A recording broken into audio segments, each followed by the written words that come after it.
All right, ready to warp. Got my warp nicely spread in my rattle. Made sure I got all my loops on. I lashed on the warping rod. Got my least sticks in, which are tied up with strings that come from the front breast beam to down and up through one, up and down through the other, tied around. Well, I tied on the knob to keep it out of the way of the cranker. Got my rattle clamped on with C-clamps. And over here, I have my bench waiting for the book mat. All right, big pile of nice big heavy books. Loom bench. Two clamps. I like those quick grip ones. Clean sheet to put on the floor for the warp to lay on because I have a dog and 2 cats. The dog is white, the cats are black, so they get you no matter what you wear. All right, now we are going to bring our warps back from the loom, hang them over the bench, drop the chain on the floor. Let me move these for a second. Every surface covered with different projects. I had to wind 3 warps because the main one turned out to, I ran out of yarn. So I made some little border warps. And we'll just put them all next to each other in their proper orders here. Give everybody a little tug to make sure we're kind of in some semblance of a line. And I'm going to take off the choke ties. Real-time video is so much fun when the boring part comes. Okay. Quick as a wink. Never use a knot when a bow will do. Glad I remembered that to see us through. Okay. Now, looking good. Looking good. Good, nice and straight. All right, we're going to put these guys kind of in the middle of the bench. We're going to find the giant books. Obviously, if you had a wider warp, you'd need like more piles or bigger books. Sometimes I get like the atlas. Okay, now the clamps. I'm just going to turn, well, I'm not, you can see. The clamps go on the bench in front of the books to keep the books from sliding forward when you are winding the warp. So,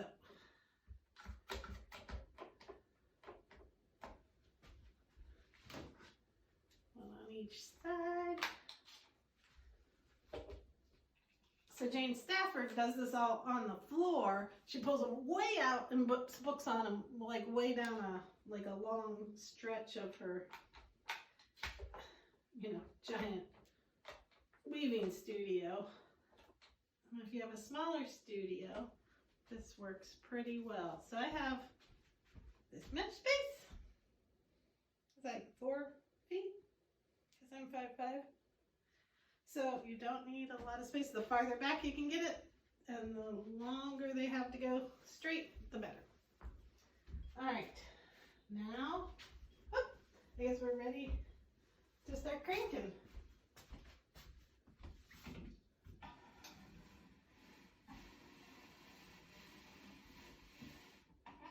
I'm going around the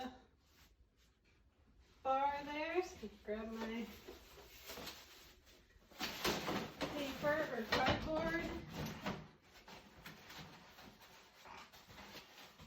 stick it in. This is always, I think, the hardest part, trying to keep this going straight. just go.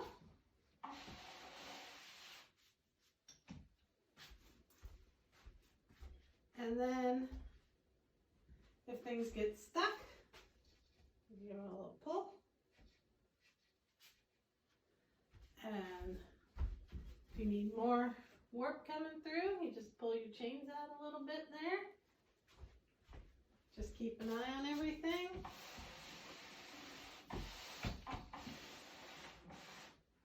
Make sure your paper's going on straight.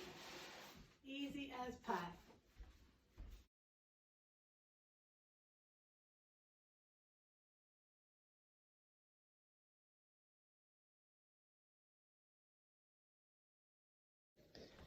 So I had an end fall off the end, my last two ends fall off the roll. So I'm going to attempt to, it's only happened just like two levels back there. So I'm going to attempt to de-warp, pull things back out through the books, make sure it's all good, and wind down again. This problem with weaving maximum width and having your paper cut to maximum width, which you did before you realized that that was a bad idea.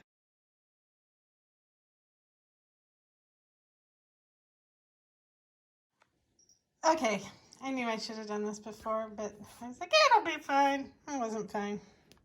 It's great if you can put something right on the edges of your warp as it goes over the back beam to kind of keep them from splaying out farther than they really should be allowed.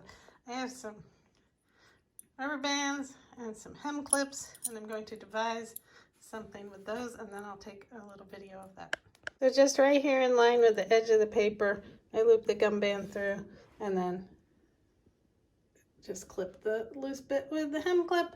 And yeah, if I ever, break down, actually buy more cardboard, I'm going to cut it to the width of the beam as opposed to the width of the weaving. So these are cut to 18 inches, but there's obviously a couple inches on either side. The wolf pup, you can only weave 18 inches, but you could have some cardboard safety zone. For back here, you can see what nice, like even with that little flub up and even with pulling it back, still a nice even tension going through the least sticks here. Nice long run out to my books.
Okay, getting towards the end here. Obviously can't be held down by books anymore.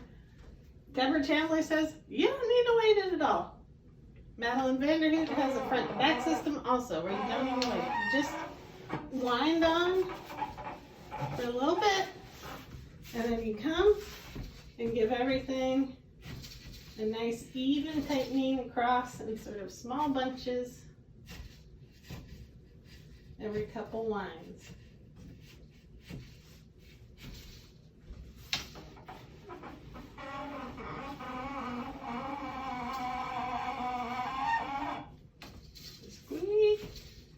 You can see I have a cross at the bottom too because I use a warping mill, and